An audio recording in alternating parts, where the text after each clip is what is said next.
7월 6일 화요일 큐티 가이드 함께 시작하도록 하겠습니다. 먼저 오늘부터 새롭게 시작되는 본문인 디모데 전서를 함께 살펴볼 예정인데요. 디모데 전서는 바울이 정말로 애정했던 젊은 사역자인 디모데에게 목회적인 조언과 격려를 했던 편지 중 하나입니다. 디모데의 심정으로 바울의 사랑의 편지를 함께 본문을 읽어나갔으면 좋겠습니다. 내용 관찰을 통해서 본문을 살펴보도록 하겠습니다. 1번입니다. 사도 바울은 편지의 수신자인 디모데를 어떻게 부르고 있습니까? 라고 나와 있습니다. 2절에 적혀져 있죠. 믿음 안에서 참 아들 된 디모데에게 편지하노니 라고 나와 있습니다. 믿음 안에서 참 아들이 된 디모데입니다. 바울이 이 디모데를 얼만큼 사랑했는지 이 대목을 통해서 알 수 있는 것 같습니다. 2번입니다.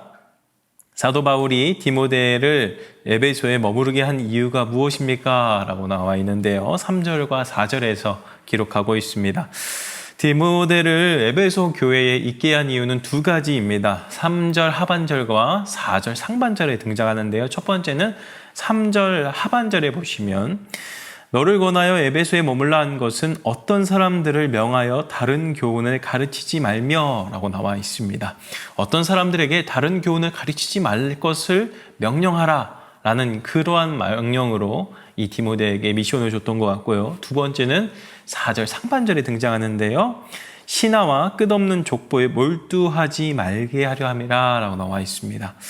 여기서의 신하와 끝없는 족보가 궁금하실 수도 있으실 것 같습니다. 이 부분에 대해서 성경에서는 정확하게 나와 있진 않지만 이 신하라는 부분에서는 디도서에서 유대인의 신하라는 단어로 함께 쓰였는데요. 몇몇 학자들은 이것에 대해서 이 외경인 주빌리서에서 등장하는 여러 가지 신하에 대한 이야기가 아닐까 많이 추측을 하고 있긴 합니다. 하지만 이도 명확하지는 않습니다. 다만 이 당시에 이 유대인들의 그런 신하들을 통해서 에베소 교회 성도들로 하여금 우리 유대 전통을 따라야 된다라는 그러한 이야기들을 했던 것 같습니다. 그런 것들이 신하라고 생각하시면 되고요.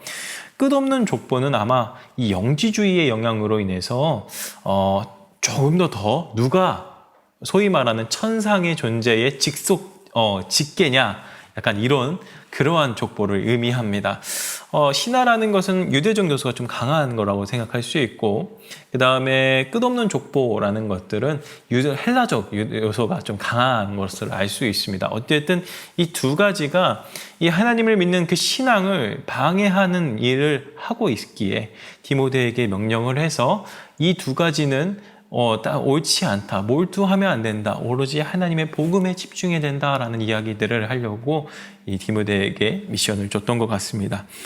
이 문제가 쉽지 않은 문제임은 확실하기 때문에 그렇기 때문에 아무래도 자신이 가장 신용했던 디모데를 보내지 않았을까 그런 생각이 듭니다.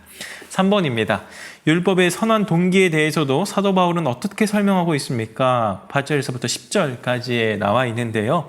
일단 먼저 8절을 보시면 율법은 사람이 그것을 적법하게만 쓰면 선한 것임을 우리가 아노라 라고 나와 있습니다. 율법을 적법하게만 쓴다라고 한다면 선하다라고 이야기하고 있습니다. 9절 상반절에서는 이 율법이 옳은 사람을 위하여 세운 것이 아니다라고 말하면서 율법이 필요한 사람들의 리스트를 이 9절과 10절을 통해서 이야기하고 있죠. 이 9절과 10절에서 나오는 사람들의 공통점이 무엇입니까? 바로 불법을 저지르는 사람들, 하나님께 죄를 짓는 사람들입니다. 정리해보면 율법은 자신의 죄가 무엇인지 알게 해주며 그 죄가 얼만큼 무거운 것인지 알게 하는 그러한 용도가 바로 선하게 우리에게 사용될 수 있음을 알 수 있습니다. 이 율법이 절대로 나쁜 것은 아닙니다. 하지만 이 율법만으로 다른 사람들을 평가하는 그 모습이 잘못된 거지 율법은 반드시 이렇게 선한 동기를 가지고 있음을 알았으면 좋겠습니다. 연구와 묵상으로 한번 넘어가 보도록 하겠습니다. 거짓된 교훈과 바른 교훈의 구별된 특징에 대해서 알아보고 바른 교훈을 추구하는 바에 대해 묵상해 봅시다 라고 나와 있는데요. 먼저 본문에서 말하는 거짓된 교훈의 특징을 한번 살펴봤으면 좋겠습니다. 4절에서는 이런 것은 믿음 안에 있는 하나님의 경륜을 이루는 것보다 도리어 변론을 내는 것이라 라고 이야기하고 있습니다. 거짓된 교훈은 믿음 안에서 하나님의 경륜을 세우는 것이 아니라 도리어 변론을 낸다라고 이야기합니다. 이 변론이라는 단어는 화합, 하나됨이라는 그러한 의미보다는 분쟁, 분열 같은 그러한 의미가 훨씬 더 우리들의 마음 가운데 돌아오지 않습니까? 즉 하나님의 경륜을 이루지 못하게 방해한다는 겁니다. 거기에 6절과 7절에서는 거짓된 교훈은 오히려 자기가 말하는 것을 깨닫지 못하는, 즉 어려운 말로 자가당착의 길에 들어서게 된다라고 말합니다. 반대로 그렇다라고 한다면 반대로 바른 교훈의 특징은 어떤 것일까요? 바로 바른 교훈은 하나님의 경륜을 이루게 하고 청결한 마음과 선한 양심과 거짓이 없는 믿음에서 나오는 사랑을 이룬다. 오늘 본문이 그렇게 이야기하고 있습니다. 바울이 따랐던 이 하나님의 영광의 복음을 따르게 함이라고 이야기하고 있죠. 본문의 내용을 정리하면서 거짓된 교훈은 바로 나를 높이고 다른 사람들을 깔보고 무시하게 되는 그런 교훈을 의미하고요. 하지만 바른 교훈은 우리를 더욱 하나 되게 하고 선한 양심과 거짓이 없게 만들어준다. 그렇게 이야기할 수 있습니다. 우리는 거짓된 교훈을 따르고 있습니까? 아니면 바른 교훈을 따르고 있습니까? 한번 생각해보는 시간 되기를 축복합니다. 삶의 적용으로 한번 넘어가 보겠습니다. 나는 진리가 아닌 다른 것에 집착하여 시간과 열정을 소모한 적은 없습니까? 그 결과가 주는 참담함이 나의 현재를 어떻게 변화시켰는지 생각해 봅시다 라고 나와 있는데요. 참 이 질문은 답하기가 어려운 질문인 것 같습니다.